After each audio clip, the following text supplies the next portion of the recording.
Hey, hammer barning it up, right? Board games. Love talking about them. What are we talking about today? Well, we're going back a couple years now. We're going back 3 years. And we're saying 2021, right? Crowdfunding from then. What is still out there? What stands the test of time? How do you feel about them apples now? Yeah, it's a Bluey reference at the beginning. It's a friggin' awesome show. Anyway, what do you need to know? My thoughts, ranking and reviewing them 3 years later, right? A little painful sometimes when we look back at the crowdfunding from years past. Again, are they still even in your collection? How much money did you spend on that? Let's go. Because first up, ooh boy, this one hits home very close.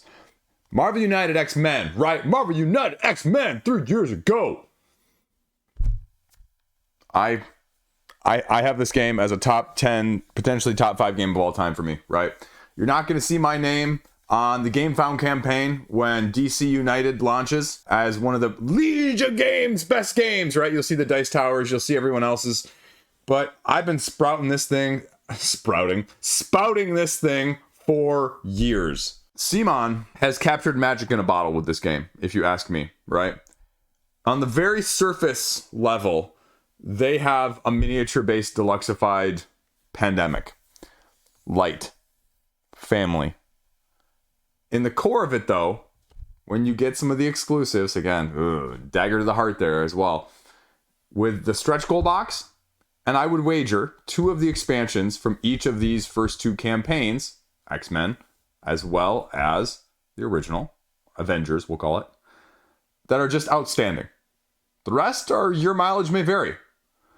And that's the tricky part, because there hasn't really been a good way to tell, except for the expansion that came with the actual like core base pledge as the expansion, right? All of the add-ons. Because it has depth. It's difficult. You can scale the difficulty. They have expanded what this model was when Lang created it, and they have just layered it so that it gives you some of the complexity or some of the difficulty that you may be looking for in a game like this. Yeah, superhero based. Don't let that fool you. It's a great game. It's a great game. Great freaking game. Again, though, it's not going to be for you. It might be too light for you as a whole, right? The decisions are rather straightforward. But it's a heavy tactical-based system of you go several times, the enemy goes, it escalates. And probably the most impressive thing, and this is probably the crowning achievement of this game as a whole, right? The rule book is this thick, but what they've been able to do with those rules, the modifying, the tweaking, the vast variety of the enemies with just slight twists makes this game infinitely replayable. Not even including all the heroes that you can mix and match and the anti-heroes and now the one versus all mode and the team mode and the items that are coming with multiverse. And yeah, I went all in on multiverse. There is going to be a strong inkling on DC. You know, I'm not a big DC fan, but I love this game. The question is, just like with X-Men that added onto Avengers, multiverse that added on with X-Men, what's DC going to add it? That's not this video though. So ultimately, that's a forever game for me. I don't care. My kids are out of the house. Play that all the time. Play it solo even. Right? Okay. First up, I mean, by far and away the biggest winner. By far. If you had asked people, polled people when that launched, people laughed at that. Chibis. Oh, those are so stupid looking. Who's laughing now? Simon, all the way to the bank, folks. All the way with your free crowdfunding loans. Anyway, next up. Second best game, I'm going to argue. Second best game out of this month, 2021. Ion Game Design. I owe them a mea culpa because I have not put out my individual review of this yet, but it's sitting right up there, right? Front and center. Freaking awesome game. Stationfall. Make the argument, you can, for sure, that this is the best social deduction game out there with a non-werewolf component-esque, right? Not Blood in the Clock Tower, because Blood in the Clock Tower, folks, those people are just ravenous. They can't be brainwashed or turned away to any other opinion from that side of things. They stand by that that's the best one. I I prefer this. Apples to oranges, though, because of the dynamics. It's a hefty overhead, folks. It's a learning curve. But I'd argue it's not also just random storytelling guessing. And again, I'm simplifying things down just for hyperbole's sake. So don't come at me in the comment section. But you know what I'm saying, though, too. There's more dynamic. There's more elements. It doesn't fall the way of Nemesis with too much fiddly stuff or that aspect. But again, it's a bigger barrier to entry. It's a 25-minute plus rules video overhead. That's a little tougher to explain as well. And so that's why it also doesn't hit the table very often. I mean, Murder in Hong Kong is much easier from all of those aspects. Doesn't quite give you the same gameplay, though. You want Spirit Island of social deduction. I mean, that's what you're going for there. So Ion Game Design, again, this game is going to be around for a long time as just a classic. I think it's going to fly under a lot of people's radars, though, of getting into the hobby because it's more expensive, because it's a significant step up, but it is absolutely, utterly no less from that aspect, too. So that's why it's easily the second best game crowdfunded from, April 2021, right? And thankfully, none on this list, first time in a while, none of these games are yet to be delivered. Whew, you know what? Because we definitely had that still earlier this year with the 2021's that were still pending. So at least April was halfway decent about that. The rest of the games, I mean, it's sort of all, to be frank, a little bit of a notch down for me personally, because some of these are not my taste, some of these are not my style, some of these are not my weight, but they're all interesting topics to talk about. First one up here, Legends of Void. Lumen, they sent me the copy of Legends of Void. I did a review on it last year. People view this as sort of a heavier Terraforming Mars with more asymmetry, with a fantasy theme, with a just dynamic spread of absolute and utter replayability to an nth degree. It's a heavy Terraforming Mars, folks. Terraforming Mars, people are like, yeah, this is heavier. And this is the one that when people have played it, they have said this replaces it for me. For me, again, truth be told, as I said in my review, it's too heavy for me. Too much going on. The rule book is huge, and it's very detailed, but it's a slog to get through. And it shows. It's attention. It's an absolute ode to their love for board games. But I would also make the argument that for a lot of people, it's going to have maybe a little bit too much. Sort of akin, just very slightly akin to something like Feudum, right? The people who love it absolutely love it. But also a lot of people look at it and say, just a little too much for me as a whole. And so it is one of those that has really kind of, again, speaking of flying under the radar, absolutely done that. And it's difficult to get on the secondary market because, I mean, they just didn't make a lot of them. And they're not really printing them again, and they're not at retail. So if you want it, you have to basically buy it from someone else right now. So if that looks and sounds to you of interest, go try and find a copy to see if you actually are super intrigued. Then we're going to go over and we're going to talk about Steamforge's Monster Hunter, right? The original Monster Hunter. This is now coming, about 3 months at that time after Primal. Primal people, or people on the fence with Primal, were kind of hedging their bets, saying both these games, similar MOs, similar descriptions, similar overviews. I think I even did a video comparing them, contrasting them, talking about the differences or who's right for what, right? I just did my unboxing of Primal at the beginning of this month, and Primal is more my vibe. And Monster Hunter is definitely lighter. And I think that was kind of surprising to people when they actually got it. I don't think the comparatively folks that were looking at Monster Hunter were thinking it was going to be as lighter as it is. Again, not a bad game whatsoever. I would argue that it's one of the better ones of all of Steamforge's IPs from the video game port side of things. And the question that arose then was, well, when the second one came out, is it really 2.0, right? I talked about Kingdom Rush, Elemental Uprising, as one of my most played, best games, most talked about games from February, right? I put the review out. And it was a 2.0 version of Kingdom Rush. And so I think that was on a lot of people's minds when the second Monster Hunter came around is, do I need both? Is it going to be that much better? Have you improved on it that much? So that's kind of the out there right now, because that one, I don't believe, was delivered at the time of me filming this. So again, I think overall Steamforged is up their games. They take a lot of flack for the first couple games they put out. Miniatures are fantastic, and they are putting out a more solid gameplay experience overall. And they've got more coming. Euthia, relaunching now in May with a new expansion, because Steamforged picked them up. So again, a lot of good stuff that is increasing in quality over time. But I don't think that the Primal people that wanted Primal are going to go after Monster Hunter. The people who want Monster Hunter, Primal is going to be too much for as well. And so I think there's a good split there.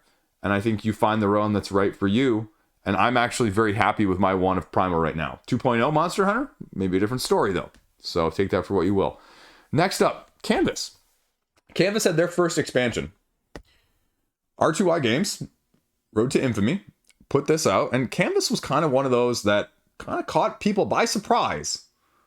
I think a lot of the big name channels really loved it when it came out. And truth be told, it's a very solid game. Just too random for me. I reviewed it. They sent me a copy. I was very happy to play it. Just really random. Just a little bit too much uncontrollability, if you will. But this expansion gave you some more control. Reflections. And it gave you reversible cards to be able to use. And again, the gimmick of what they've got going on there, and I don't say gimmick is a bad word, but gimmick as, it's a gimmick to do something different, to attract eyes, to have that much better table presence, just like a miniature-driven game like we were just talking about, really appeals to people. People were buying this game in droves just for the aesthetic, kind of like Wingspan in the same sense. And so if you have a product that does that, congratulations, right? Because that's what all games aspire to. Not just the niche crowdfunding folks, but the wider mass market. And Canvas is easily that for them. Fantastic from that aspect of things. You know what? People who didn't play board games getting into play that game? Awesome. It's a great representative of the hobby for those people to see that there's more out there. And Reflections is, rated higher than the base game right now. It's a good sign. And the second expansion is rated higher than the first expansion. So, it's pretty decent. Is it going to, change your mind if you didn't like the base game? Probably not, though. If you really weren't a fan of it, it's not going to change your mind. And that's okay. And it isn't super widely available at retail. They're deluxeified ones. And so they put out the little easels and the little, wooden tokens. And again, it just adds to the presentation as a whole. So if you're a presentation and experience person, aesthetically speaking, this game, again, getting away from the fantasy-driven hordes and those like me that enjoy that style of things, really appeals to a whole other broader section of gamers. And for that, I applaud it. So there you go. Then we have It's a Wonderful Kingdom. It's a Wonderful Kingdom, the two-player dueling spin-off of It's a Wonderful World. Sort of the engine building, set collecting, deck building-esque game. And I don't know. It's a Wonderful World it fell a little flat with me. And I don't really know why. It's one of those games I have sitting on the shelf over there. I've debated about getting rid of it for a long time, and I just kind of want to go back to it. You ever have those games that you just play and you go, man, I should really like everything about this. And for some reason, it's just like two ships passing in the night, right? And they just kind of miss. And you go, why? And you just sit there and you scratch your head and you go, on paper, this should be everything I love.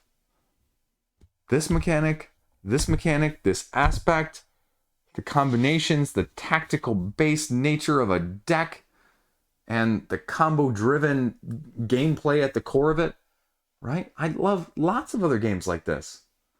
Why isn't this game clicking with me as much as I think it should, right? But you don't have any games like that.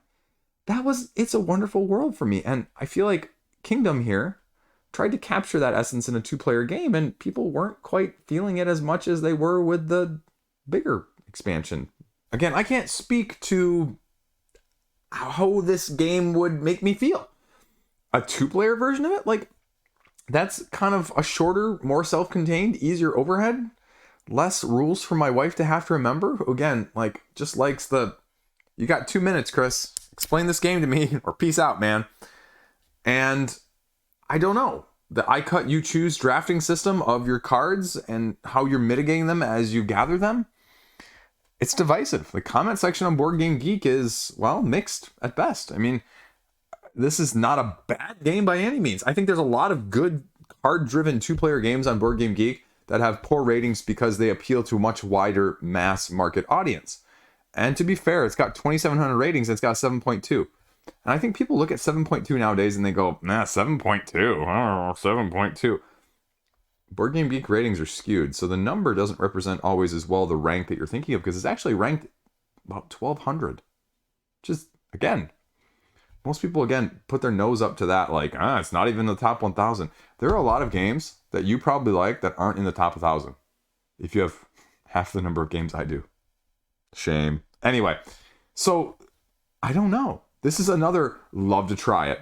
Not going to go out in my way and probably seek it at this point, unless someone threw it in a trade that I was already getting stuff that I desperately wanted. But, again, mechanics should be of interest.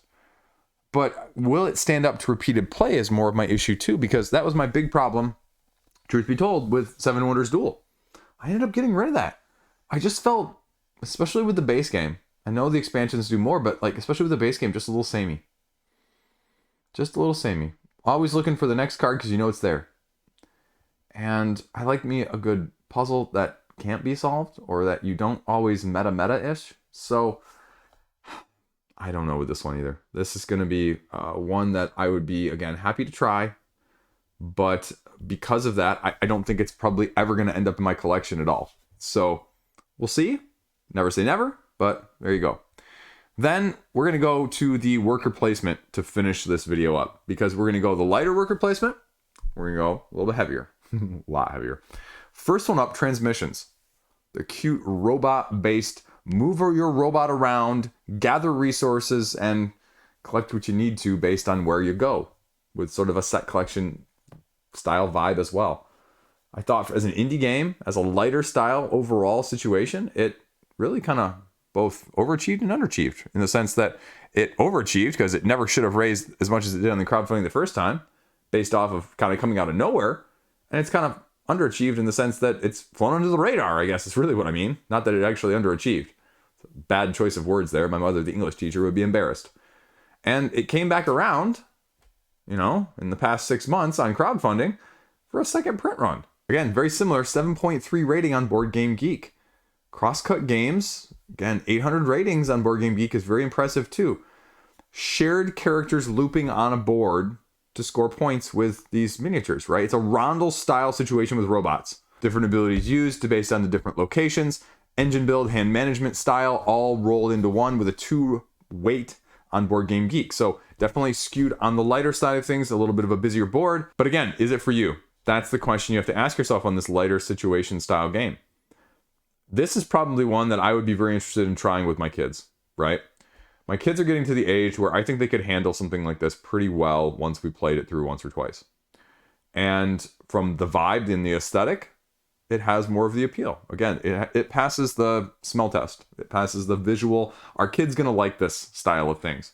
And again, my kids are getting a little past that. We just played Courtesans again tonight from Ketchup/Pandasaurus. My 8-year-old requested it, actually. She's like, Dad, what's the one with the spies and the cards and the queens? And we put them down. And I'm like, oh yeah, I remember that one.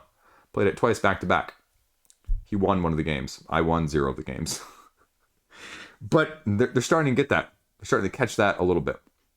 And so this would be another along those lines that I think they would be very intrigued by. But again, it's one that is in between and not available widely. So because it doesn't quite fit my particular tastes completely, I haven't gone out of my way to pursue it significantly.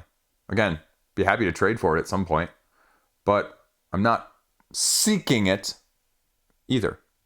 So there's that. Then last up, my father's work.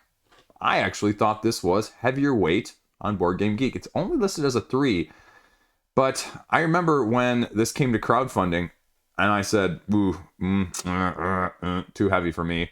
Also, too long. I mean, this is a 3-hour worker placement game of playing through various generations of mad scientists that you're sort of completing their projects in a heavier worker placement style storytelling based on your father's journal from the previous generation to create and finish their experiments as you go along.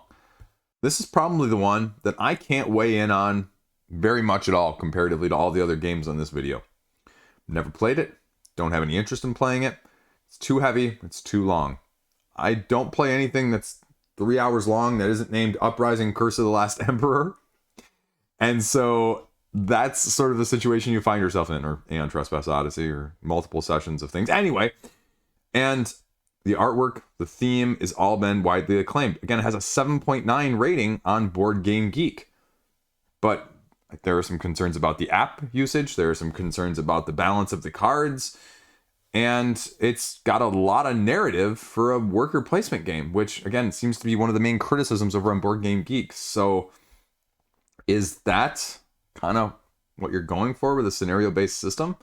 Different generations, different upgrades, different surprises along the way, and an event-driven system with a ton of flavor text. I'm not going to pass any more judgment. I don't know. It's expensive, though, for what it is. It's not cheap by any means. So, I mean, you're looking somewhere between, $70 and $100, depending on what you're looking at from that price. So, is that heavier worker placement? Does it stand out? It was hot when it got delivered. Has it cooled off, though? I would argue yes.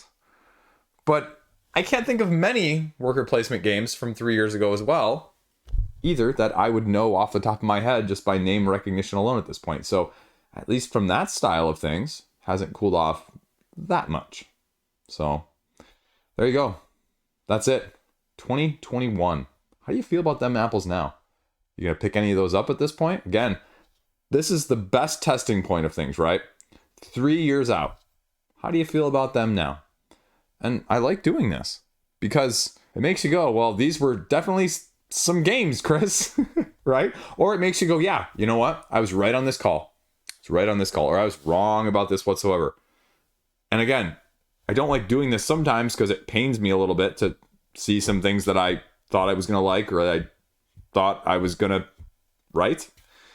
But it's also good reflection to say, how is crowdfunding doing as a whole on the hobby side of things? I just got in a slight debate with someone in the comment section the other day. They're like, golden age of crowdfunding, man. Golden age of crowdfunding is going to burst. Bubble is about to burst, right? It is about to burst this year.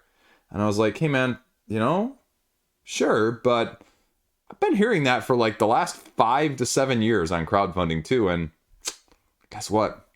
Hasn't slowed down one bit yet. I'd make an argument that the total funds, especially now with BackerKit and GameFound really ramping their up, it's even more. So agree to disagree on that one, essentially. But you know what? Who knows? Where is that saturation point? No freaking clue. Gonna talk about it though until I can't. So there you go. Thanks for watching. Stay classy. Let me know what you think. Thumb it. Hit the button it. I don't know it. Something to cause interaction and YouTube to recognize it. Have a great freaking day. See you around.